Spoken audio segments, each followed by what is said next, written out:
Si hay algo que es horrible ver es a una persona que ha caído en un vicio totalmente destructivo, como el de las drogas. Es horrible ver a una persona que ha destrozado su vida de esa manera. Pero algo que es todavía más horrible es ver la forma en la cual esa persona se aferra tanto a eso, aun a pesar de todo el daño que le ha hecho. No solamente le han dicho que es animal, él lo ha experimentado, pero ¿qué hace? Vive aferrado a eso cual esclavo. Cierra sus ojos a la verdad y no ve el daño que se está haciendo a sí mismo. Este tipo de personas, y en muchos otros también, se aplica aquel dicho popular que dice que no hay peor ciego que el que no quiere ver. Ese es el caso de los escribas y fariseos en el contexto del texto que estamos leyendo. Estas personas han sido testigos del poder de Dios en Cristo. Ellos han visto el milagro que Jesús ha hecho. Ellos vieron a un hombre que había nacido ciego. No era alguien que había quedado ciego en algún momento de su vida. Era alguien que había nacido ciego. Todos podían dar fe de él. Todas las personas a su alrededor lo sabían. Todos eran conscientes de que este hombre había nacido ciego. Nadie podía negarlo. Por eso cuando ellos interrogaron a este hombre, no pudieron encontrar de ninguna forma una manera de demostrar que él había nacido ciego. Es más, hasta buscaron a los padres de este hombre para que interrogarlos y que dieran testimonio. Y aún así no pudieron hacerlo. Así que apelando al miedo con el cual gobernaban al pueblo, porque ya habían advertido a todos que cualquiera que diese testimonio de que Jesús era el Mesías iba a ser expulsado. El domingo anterior veíamos lo terrible que era esta expulsión para una persona de la sociedad judía. Quedar excomulgado de la sinagoga era algo totalmente terrible para una persona de ese contexto. Por eso sus padres, los padres de este hombre que había sido ciego, no se atrevieron a dar testimonio. Pero él no solamente se atrevió a dar testimonio, sino que inclusive confrontó a sus interrogadores, los que decían ver con lo que estaban haciendo. Y actuando de la misma forma, básicamente les dio una clase de teología y les demostró que Jesús debía venir de Dios, porque si no podría hacer lo que estaba haciendo. Así que ellos eran en realidad los ciegos. Eso era lo que este hombre, que antes había sido ciego, quería demostrarles, pero ellos no querían entenderlo. No era solamente que no podían, que ciertamente no podían, sino que no querían hacerlo. Eran verdaderamente ciegos y se hallaban en tinieblas por algo muy simple. Carecían de vista espiritual. Carecían de vista espiritual. Para ellos, las cosas de Dios, aunque sabían mucho de Dios, eran locura. Eran un tropiezo. Por lo tanto, no podían aceptarlas. Demostrando así que eran iguales a sus antepasados, que renegaron de Dios a lo largo de todo el Antiguo Testamento. Porque no tenían ojos para ver, ni oídos para oír. Porque no tenían vista espiritual. Por eso ese sermón lo he llamado así, la vista espiritual. Lo explicaré con dos preguntas que extraigo del texto. Primero, ¿quién tiene vista espiritual? Segundo, ¿quién no tiene vista espiritual? Primera pregunta, ¿quién tiene vista espiritual? De los versos del 35 al 38. Una vez más. Oyó Jesús que le habían expulsado y hallándole le dijo, ¿crees tú en el Hijo de Dios? Respondió él y dijo, ¿quién es, Señor, para que crea en él? Le dijo Jesús, pues le has visto.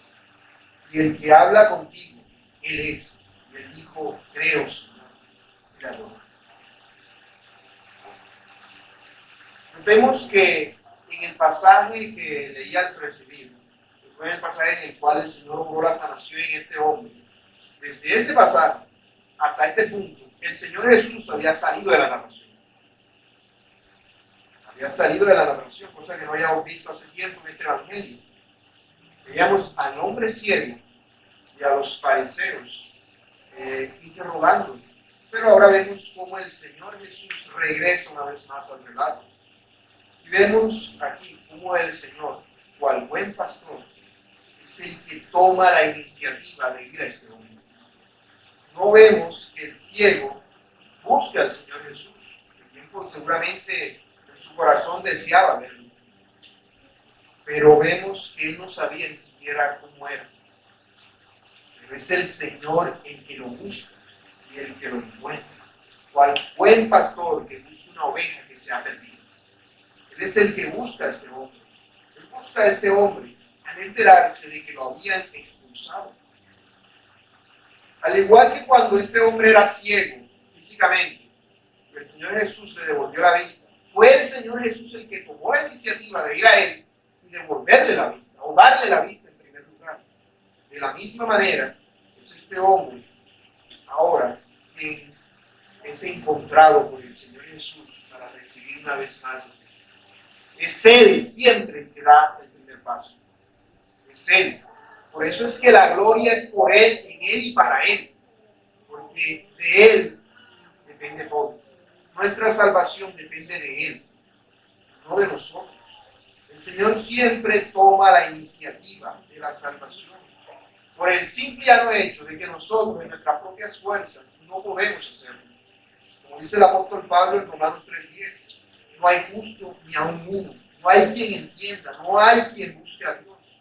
Todos se desviaron, algunas se hicieron inútiles, como la vid. No hay quien haga lo bueno, no hay ni siquiera uno. No lo hay.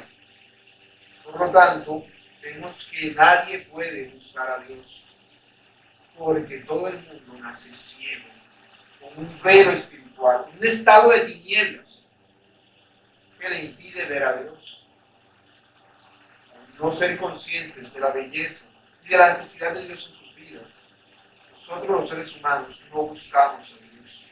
El mismo Señor Jesús lo ha dicho en este Evangelio, en el capítulo 6, verso 44, dice: ninguno puede venir a mí si el Padre que me envió no le trajere, y yo le resucitaré en el día postrero. Nadie puede salvarse a sí mismo. En el capítulo 15, verso 16, él dirá a sus apóstoles: no me elegisteis vosotros a mí, sino que yo os elegí a vosotros. Un ciego no tiene la capacidad de darse la vida, de darse la vista a sí mismo. De igual manera que un muerto no puede resucitarse a sí mismo, salvo que sea la vida misma, que es Cristo. Solamente Él tiene poder de dar su vida y volverla a tomar.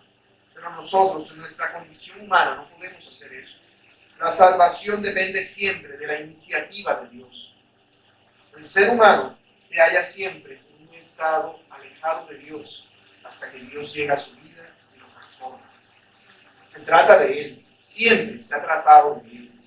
Todo se trata de Dios. Ahora notemos la situación de este hombre que antes había sido ciego. Él antes no tenía nada, era un mendigo, dependía de la misericordia de otras personas. Ahora que ha sido expulsado de la sinagoga, se halla en un estado mucho mejor, porque ha sido liberado de aquellas cosas que lo ataban dentro de la religión del judaísmo. Ahora el hombre se halla totalmente separado de la sociedad, pero eso no es muy diferente al estado que él tenía antes cuando era un mendigo. Una persona repudiable, una persona despreciada. Pero hay algo ahora que lo coloca en una mejor situación. Él ahora ve. Él ahora ve. No solamente ve físicamente, sino que ha empezado a ver espiritualmente. Ha empezado a ver, sino que él ve solamente como sombras. Para él la realidad espiritual es solamente como sombras o siluetas. Pueden parecer árboles o cosas así, pero que no se entienden con claridad. Por eso para él Jesús no era el Mesías, sino que era solamente un profeta, alguien que tenía que venir de Dios. Pero tras haber sido expuesto por los que no ven a un interrogatorio para que se diera cuenta de qué es lo que él estaba viendo, él llegó a la conclusión de que él estaba viendo algo y los otros no estaban viendo nada. Él había visto al Señor Jesús, aunque no sabía quién era. Lo había visto. Por eso pudo dar testimonio de él y estuvo dispuesto a todo. Todo, sin importar las consecuencias que eso acarreara para su vida. Y el Señor es consciente de esto. Él ya había tomado la iniciativa antes en primer lugar y ahora una vez más vuelve a hacerlo. Pues sabe la situación en la cual este hombre se encuentra. Ahora que tiene vista ya no podría dedicarse a las cosas que él humanamente pudiera querer dedicarse dentro de la sociedad judía. Antes no podía porque era ciego, ahora no podía porque había sido expulsado de la sinagoga. Era un paria para la sociedad. Él no podía realizar las labores que él humanamente hubiese querido hacer. Montar un negocio de algún tipo, hacer algo. Recordemos que cuando el Señor sanó en el capítulo 5 al hombre que estaba paralítico en el estanque de Bethesda, después cuando el Señor lo encontró le dijo, mira que has sido sanado, no peques más, no hay que te ocurra algo peor. Es decir, este hombre, a pesar del milagro que había recibido, todavía no había visto. Todavía no había visto. No había visto nada, no había creído en realidad que en el Señor. Estaba expuesto a decir, ahora que ya no estoy paralítico, puedo venir y hacer todo lo que quiera. E irse a una vida de libertinaje. Este hombre estaba inclusive limitado para eso. Este hombre que antes había sido ciego. ¿Qué hizo el Señor con este hombre? Lo confrontó. Lo confrontó con la realidad de su situación y le dijo, ¿crees tú en el Hijo de Dios? Lo confrontó. La forma en la que él está diciendo esto es radical. Porque estás diciendo, ¿crees en el Mesías? Es el Hijo de Dios. Porque esto de que el Mesías es el Hijo de Dios no era algo que los judíos tuvieran muy claro. Creían que era el Hijo del Hombre, el que se hablaba en Daniel 7, en el libro del profeta Daniel, pero no necesariamente que fuera el Hijo de Dios. Pero aquí Cristo se le presenta a este hombre y dice, ¿crees en el Hijo de Dios? No solamente que si crees en el profeta, sino que si crees que el Mesías es el Hijo de Dios. El Señor lo está instando a que tenga fe, que confíe en Él para su salvación. Este hombre ahora no puede hacer nada. Ha sido expulsado de la sinagoga judía. ¿Qué será de él? Debe creer que aquel que le dio la vista física va a sustentarle todas las cosas que él necesita. Y sobre todo, lo más importante, la salvación. Así que esta pregunta, según un comentarista, implica lo siguiente. ¿Confías totalmente para vida y muerte en el Hijo del Hombre? ¿Confías en Él y te entregas totalmente a Él respecto al presente y al futuro? Tanto para tus necesidades materiales como para las espirituales. Porque esto es lo que el Señor le está preguntando. Las personas que no conocen a Dios dicen, yo creo en Dios, yo creo en Jesús. ¿Pero qué creen? Que existía ya. ¿Qué creen? Creer para ellos es solamente una palabra. Pero aquí Jesús lo pone, a este hombre lo está confrontando y le pone, crees, diciendo, confías. Él no está diciéndole que es en Él, pero crees, confías en el Hijo de Dios. El Señor quiere confrontarlo con esto. Toda la situación que ha experimentado este hombre ciego, tras haberse encontrado con el Señor Jesús, lo ha preparado para este momento. Él se ha ido preparando, de tal manera que él ha experimentado el poder del Señor Jesús en su vida. Él ya le ha visto, aunque no le ha reconocido. Le ha visto en el hecho de que ha entendido que Él viene de Dios, es decir, le ha creído. Ha visto las señales. Y Él es consciente de que Él necesita un Salvador, que Él necesita a Cristo Jesús. Por eso, Él necesita recibirlo. Es lo que dice Juan en el capítulo 1 del verso 12. Mas a todos los que le recibieron, a los que creen en su nombre, les dio potestad de ser hechos hijos de Dios. El Señor lo confronta con su necesidad de fe para ser salvo. Dice en el capítulo 6, verso 40 del Evangelio, el Señor Jesús. Y esta es la voluntad de quien ha enviado, que todo aquel que ve al Hijo y cree en Él, tenga vida eterna. Yo les resucitaré en el día postrero. Así que es una necesidad Cristo. Cristo es necesario para todo hombre. No solamente es necesario, Es la máxima necesidad que todos tenemos. Puedo tener hambre y no comer nada y morirme de hambre. Pero si tengo a Cristo, lo tengo todo. Yo puedo tener sed y morirme de sed. Pero si tengo a Cristo, lo tengo todo. Cristo es más importante aún que las necesidades más básicas que nosotros podemos experimentar. Por eso, aun si todos en el mundo te aborrecen, si tienes a Cristo, no necesitas nada más. Él es lo más importante. De Él se trata todo. Así que el Señor lo que quería lograr con esta pregunta que le está haciendo a este hombre es a que Él sea consciente de lo que hay en su corazón.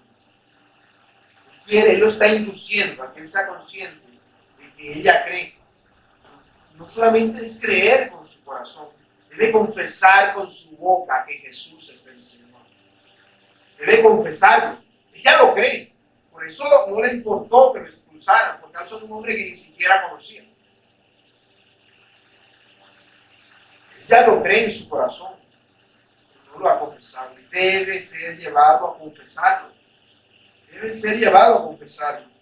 Es necesario que él entienda. Y el Señor, vemos que este hombre dice, yo no sé quién es, porque él no lo sabe. Yo no sé, yo quiero creer en él, pero no sé quién es. ¿Y cómo le responde el Señor? ¿Cómo le respondió a la samaritana en el capítulo 4, verso 26? Yo soy el que habla contigo. Yo soy el que habla contigo. Pues le has visto, y el que habla contigo, él es. No sabe con quién está hablando, pero le está diciendo. El Señor se presentó como el objeto de la fe salvadora. Porque todo lo que nosotros somos y hacemos depende de Cristo. Cuando yo predico, ¿qué debo predicar? A Cristo. ¿Qué era lo que Pablo y Pedro predicaban? A Cristo. ¿Qué era lo que Cristo predicaba? A Cristo. Cristo se predicaba a sí mismo. Uno lo ve todo el tiempo en los evangelios hablando de cómo Él es el Mesías. Sino que no de una manera orgullosa y prepotente. Pero Cristo predicaba a Cristo. Porque es la necesidad fundamental. Y aquí el Señor se le revela a este hombre de una manera que no se le ha revelado a otros. Se le revela como el Hijo de Dios. Se le revela directamente. A sus discípulos le preguntó, ¿quién creen ustedes que soy yo? Pedro ya había dicho, en el capítulo 6, que él era el Mesías, el Hijo de Dios. Pero aquí vemos a Cristo tomando la iniciativa y poniendo a este hombre, confrontándolo con esta pregunta, que él lo reconozca. Se está dando a conocer como el Hijo del Hombre. Él dice, es él el que habla contigo. El que habla contigo. Esta es la obra de Dios, que creáis en el que Él ha enviado. Eso lo dijo el Señor en Juan 6, 29. Ahora, el verle con los ojos físicos era algo que este hombre estaba haciendo. Él estaba hablando con Jesús. Por lo tanto, vemos que el verle con los ojos físicos no es una evidencia de haber creído en Él. Los fariseos lo habían visto un poco de veces. No habían creído en Él. Los que habían comido los panes y los peces, hasta habían querido hacerlo rey, en el capítulo 6. Pero no habían creído en Él. A pesar de haberlo visto y de haber visto las señales que Él había hecho. No habían creído en Él, no lo habían visto en quién Él es en realidad. No lo habían visto. Pero este hombre, a pesar de ser un ciego, ya lo había visto. Ya le has visto. El Señor, ya tú lo has visto. Ahora, no sé si el ciego reconocería la voz del Señor, la misma voz que lo había mandado a alabarse en el estanque de Siloé. Quizás hay quienes dicen que como era ciego, los ciegos desarrollan más el sentido del oído, era capaz de identificar a las personas por la voz. Sabía que Jesús era el profeta, que él creía que era. Pero eso no lo sabemos, pero lo que sí sabemos es que cuando este hombre escucha esto, reconociendo que Jesús venía de Dios, él cree. Él cree lo que el Señor le está diciendo. Él no podía identificar a Cristo simplemente. Él no podía hacerlo. Pero él creyó a lo que se le estaba diciendo. Por eso el sin dudarlo dijo, creo, Señor. Señor tú eres mi Señor. Yo te reconozco enseguida como mi Señor. Pues el Espíritu Santo había abierto el corazón de este hombre para que creyese. Este es el principio por el cual Cristo quería que nosotros entendiésemos quién es de Dios y quién no es de Dios. Juan capítulo 7, verso 17 le había dicho, el que quiera hacer la voluntad de Dios, conocerá si la doctrina es de Dios, o si yo hablo por mi propia cuenta. El que quiera hacer la voluntad de Dios. Pues el que no quiera hacer la voluntad de Dios va a creer cualquier tipo de falsa doctrina. Pero el que quiera hacer la voluntad de Dios, este reconocerá en realidad que lo que se le dice es de Dios. Y Jesús nunca echa fuera a ninguno que viene. Al que a mí viene no lo echo fuera. ¿Por qué el Señor tiene que presentarse ante este hombre? Porque este hombre necesitaba conocerlo. Igual que la mujer aquella en Samaria. Necesitaban conocer al Señor. Esta pregunta implicaba que Jesús era divino, por lo menos, porque habla del Hijo de Dios. Por lo menos al entendimiento de este hombre, Jesús estaba diciendo que él era divino. Este hombre dijo, creo, Señor. Él reconoció que Jesús era el Hijo de Dios. Y no solamente lo reconoció como el Hijo de Dios, sino que lo reconoció como su Señor, como aquel que tiene autoridad para decirle lo que debe y lo que no debe hacer, lo que debe y lo que no debe creer. Reconoció que Jesús era el Salvador. Aquí vemos cómo obra la soberanía divina. Dios había escogido a este hombre para la salvación, pero este hombre tenía que escoger a Dios creyendo en Cristo. Existe una correlación. Existe en todo esto, vemos una concurrencia entre la soberanía de Dios y la responsabilidad del hombre. Dios escogió a este ciego para que creyese. Y ahora este ciego escogería a Cristo creyendo en él. Un ejemplo de algo así lo tenemos en Hechos 13:48, cuando dice que tras haber escuchado el Evangelio, los gentiles, oyendo esto, se regocijaban y glorificaban la palabra del Señor y creyeron. Es decir, ellos decidieron creer. Pero sigue diciendo, todos los que estaban ordenados para vida eterna. Es decir, todos los que Dios había escogido para vida eterna. Todos estos creyeron, pues Dios los despertó a la vida, les dio la vista, los resucitó a la vida. Y ellos no solamente tuvieron la ocasión de decidir, sino el deseo de decidir por Cristo. Es la forma en la cual el Señor ha obrado en cada uno de nosotros. ¿Y cómo reacciona una persona que ha visto al Salvador, que ha contemplado la faz de su hermosura? Una adoración. Una adoración. Las siluetas que este hombre había visto, la silueta de Cristo, que a él había visto hasta ese punto, desapareció y se hizo totalmente claro. Se le iluminó como el sol en este momento, en todo su resplandor. De tal manera que pudo ver perfectamente al Salvador. Y la respuesta inevitable de esto fue adoración. Es como la de los profetas en el Antiguo Testamento cuando contemplaron al Señor y caían postrados, reconociendo que se hallaban ante el único que es verdaderamente santo. El hecho de que este hombre se postre, adore a Cristo, está reconociendo él de que es Dios, de que es el sujeto que merece toda la adoración. Porque si él pensase que fuese solamente un profeta, ningún profeta sería adorado antes. Si es el Hijo de Dios, ¿qué implicaba el Hijo de Dios? Para este hombre implicó que era digno de adoración. Y lo adoró. Porque si no, él solamente estaba adorando a un simple hombre o a un hombre extraordinario. Pero él entendió que esto iba mucho más allá. No que era alguien que debía ser adorado. le adoró, como solamente Dios es digno de adoración. Spurgeon dijo lo siguiente sobre él: ahora, si Cristo no era Dios, el hombre era un idólatra, un adorador de hombres. Si Cristo no era Dios, nosotros no somos cristianos. Somos incautos engañados, somos idólatras, tan malos como los paganos, por quienes sentimos compasión. Si Cristo no es Dios, es hacer Dios a un hombre. Pero bendito sea su santo nombre. Él es Dios, y sentimos que el deleite supremo de nuestra vida es adorarle. Esto fue lo que este hombre creyó, que verdaderamente estaba ante Dios, estaba con Emmanuel, Dios en medio de su pueblo. Por eso él creyó. Y la respuesta natural al creer es la adoración. Es la adoración.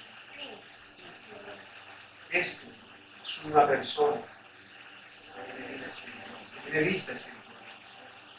Una persona que no solamente cree, sino que en respuesta al creer, adora. Porque está viendo a su Señor. Segunda pregunta: ¿quién no tiene vista espiritual? Leo los versos del 39 al 49.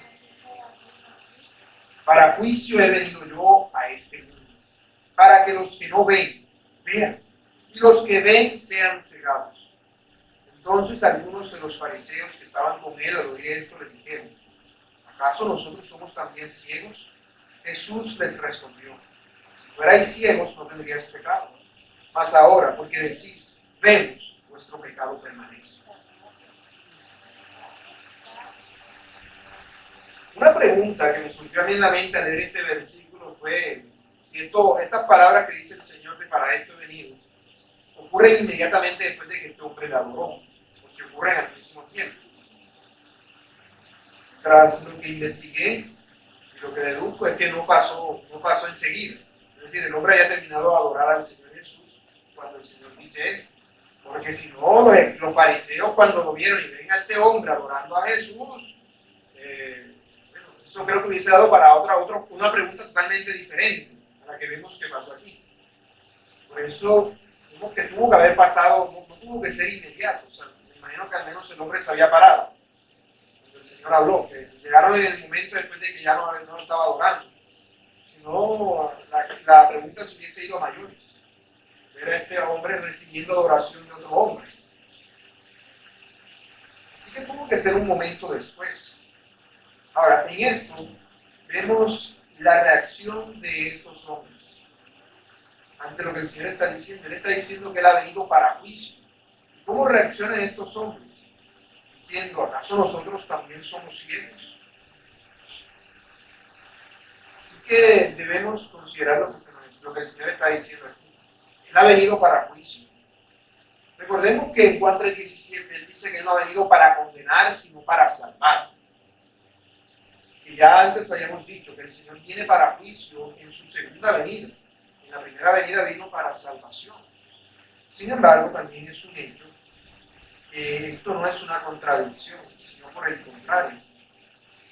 Lo que está ocurriendo es un juicio que no es que el Señor los esté juzgando, sino que ellos se están juzgando a sí mismos al rechazar al Salvador. El Señor viene como juicio, de tal manera que es un juicio que determina quién es y quién no es. La luz vino a este mundo. Los hombres amaron más las tinieblas que la luz. Es decir, la luz vino como juicio. No porque viniera a atormentarlos, sino porque ellos aborrecen la luz. Así que, ¿qué hacen? No van a la luz. A los que vienen a la luz son los que le reconocen. Así que vemos que el Señor, cuando dice que Él ha venido para juicio, ha venido para que se evidencie quién es de Dios y quién no. Él ha venido como instrumento de juicio, pues al rechazar a Cristo, está rechazando su propia salvación. Rechazar a Cristo es perseverar en la condenación, es perseverar en el castigo, en el pecado, en la ira de Dios, es seguir el mal camino. La vista espiritual solamente es para aquellos que en primer lugar reconocen que no ven. Pues si yo digo, yo veo, entonces no necesito que me den vista espiritual, porque ya veo. Pero si yo digo, yo soy ciego, yo no veo, estoy diciendo que necesito recibir la vista, porque no la tengo, no la tengo. Pues Dios dice, nosotros tenemos luz en nuestros ojos, no necesitamos que nadie nos alumbre, no necesitamos ningún salvador. Yo ya soy bueno en mis propias obras y en mis propios términos. Esa es la opinión de la mayoría de las personas. Lo fue en ese tiempo, lo fue a lo largo de la historia, lo sigue siendo ahora y lo va a seguir siendo hasta que Cristo venga. La tendencia natural del hombre es, yo soy bueno, yo no necesito un salvador. Yo no soy tan malo como fulano de tal, como sutano de cual. Yo no soy así de malo. Hay otros que son peores. Y la tendencia del pecador es siempre a compararse con otro y decir, yo no soy tan malo como el otro. Entonces, los fariseos, yo soy súper bueno. Así que aquí vemos el efecto de la luz. La luz produce dos tipos de reacciones. Para los que no ven, les permite entender todas las cosas que les rodean. Más aquellos que ya tienen un foco que ellos mismos han puesto aquí, cuando ven la luz, quedan como, no veo, encandilan su vista. No pueden ver nada y aborrecen la luz porque les fastidia, les molesta, les hace darse cuenta de que hay algo malo con ellos. De que tienen una luz artificial allí que en realidad no sirve para nada. Y que tarde que temprano se les va a acabar la batería que tienen allí puesta. Ya no les va a servir para nada su propia luz, porque no quieren la luz verdadera. Aborrecen a Dios.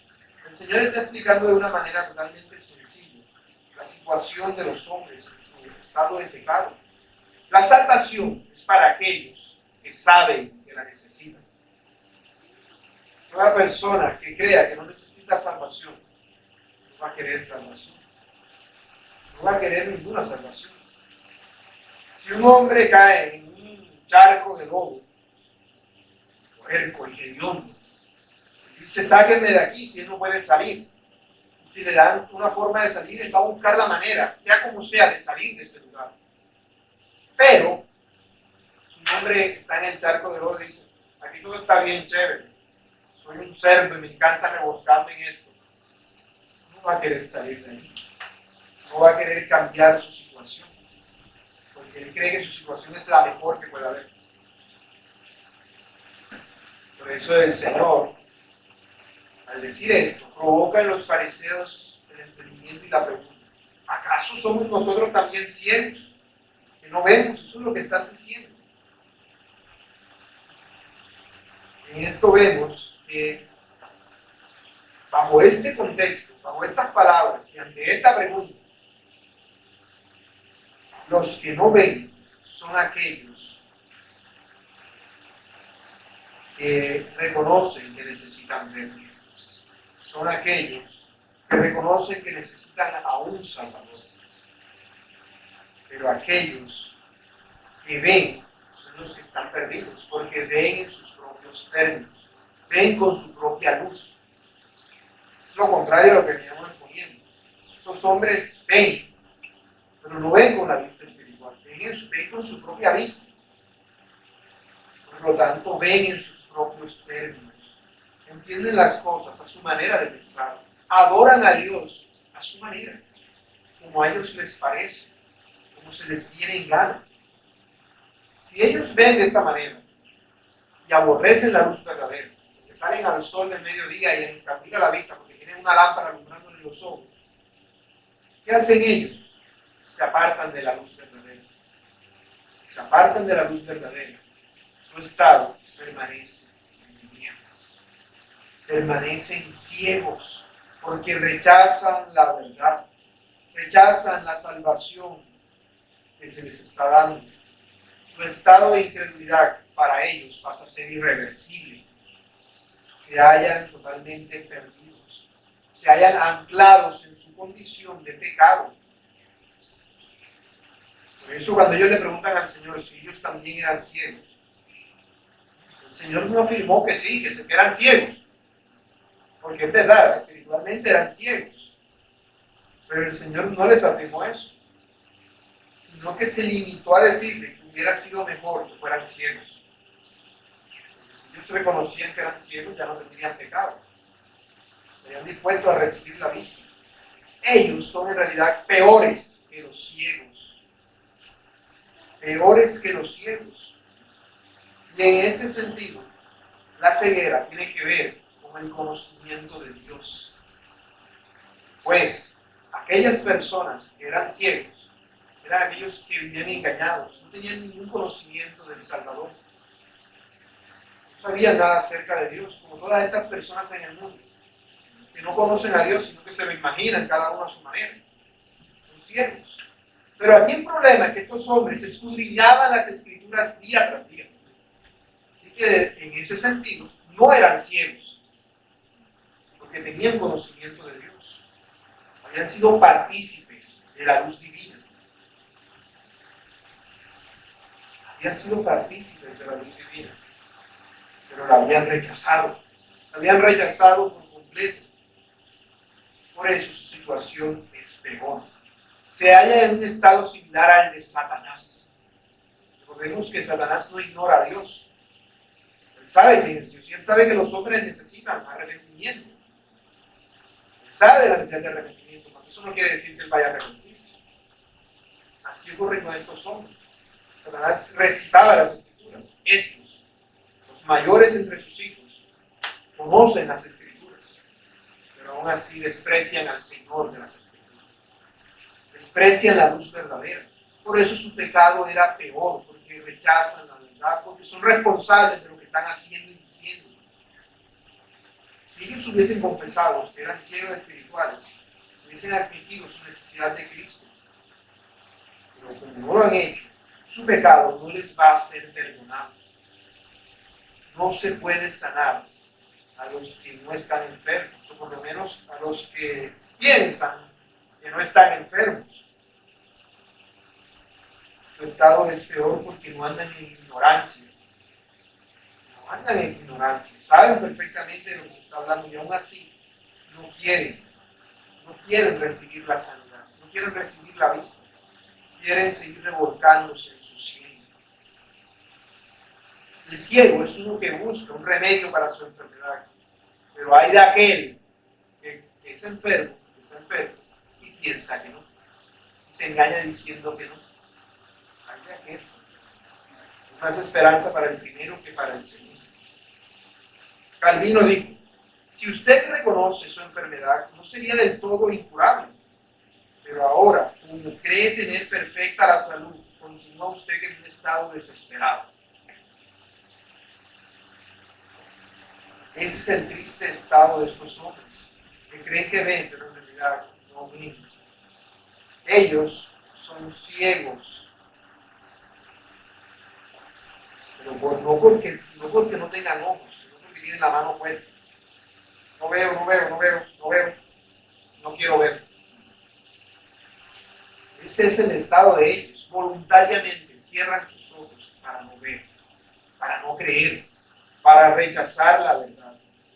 Por eso su pecado es tan grave, es tan terrible, porque ellos no son ignorantes de las Escrituras.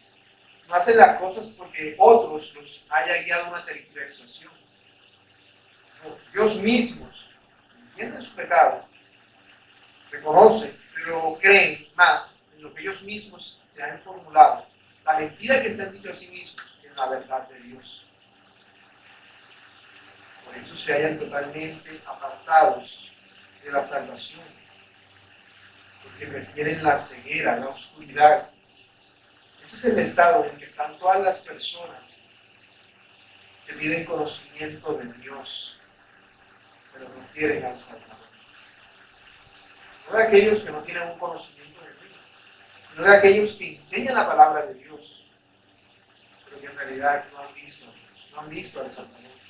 Aquellos que no buscan hacer la voluntad de Dios, sino aprovecharse de la voluntad de Dios. Ese es el estado de todas estas personas que lo que buscan es sacarle dinero a la gente, hablándoles un evangelio de su mejor vida aquí y ahora. Ese es el estado de aquellos que no quieren creer la verdad, a pesar de que la verdad ha venido a ellos. Tienen un conocimiento genuino de la verdad, pero rechazan la verdad. Estos son los peores que pueden haber. Son la peor clase de ciego. El ciego que reconoce que es ciego, reconoce su necesidad y mendiga para que le ayuden. Pero el que dice que ve, el que se cree el ungido de Jehová, el que se cree la persona que representa a Cristo en la tierra, o cualquier otro tipo de personas que tienen un conocimiento de las Escrituras, porque pueden haber otros que sirvan para un engaño, pero este tipo de personas que saben que es un engaño, pero prefieren no creer la verdad, sino que prefieren creer el engaño. ¿Qué esperanza de salvación hay para tales personas? ¿De qué manera podrán redimirse si ellos han cerrado sus ojos para no ver? Por eso su pecado permanece.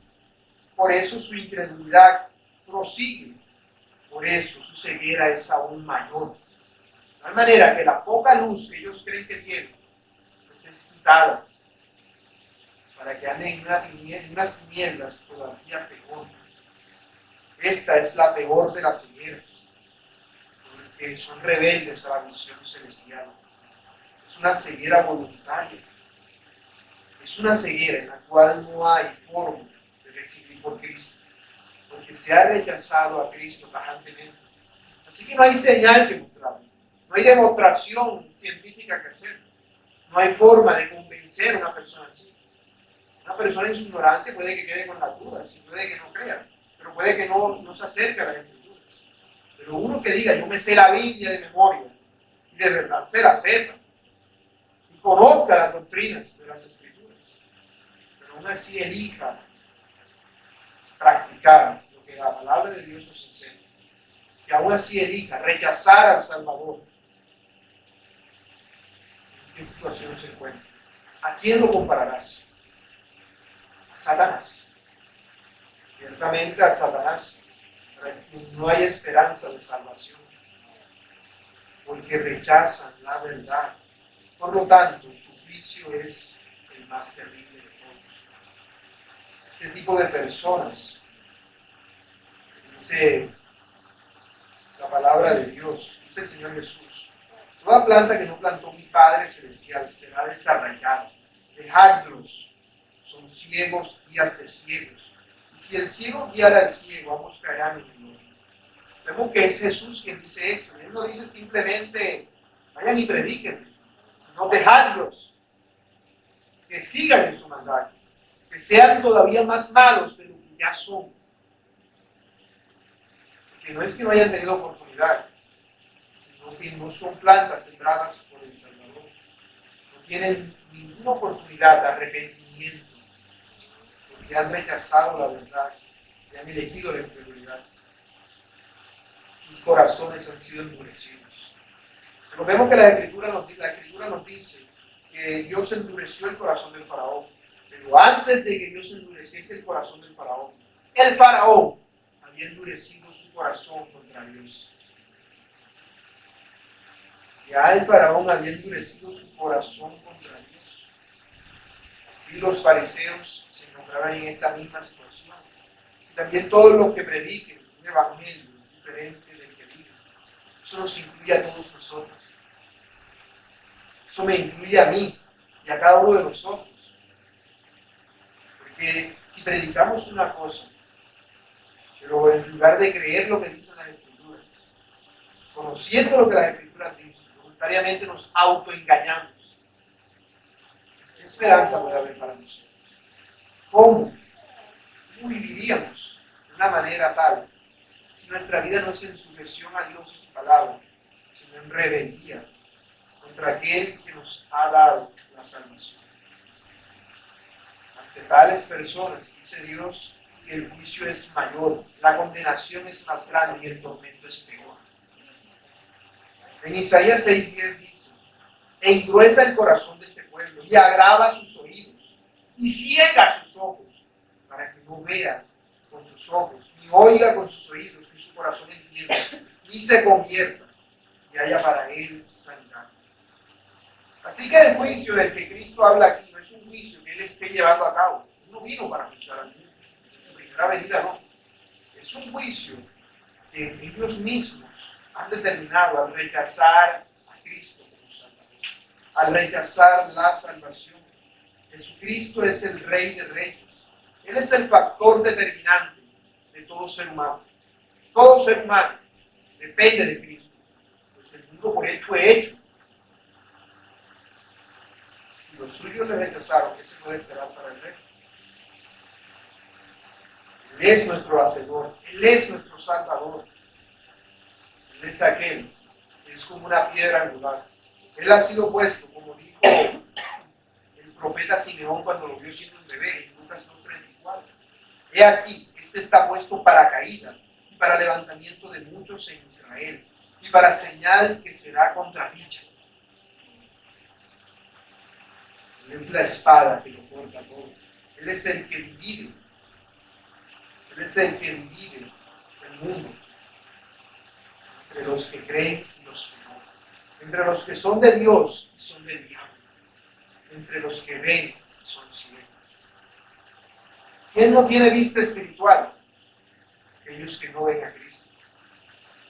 Pero peor aún, aquellos que voluntariamente deciden no ver a Cristo, deciden no ver al Salvador.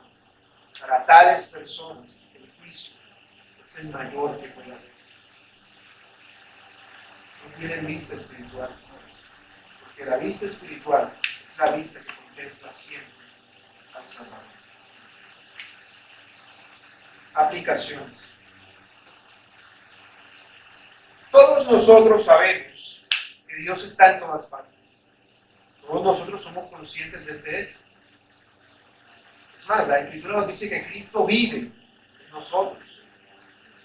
Sin embargo, cada vez que nosotros hacemos cosas y actuamos como si Él no estuviera, debe preguntarnos si en realidad le estamos viendo, estamos siendo conscientes de este hecho. Estamos siendo conscientes de que Él está allí.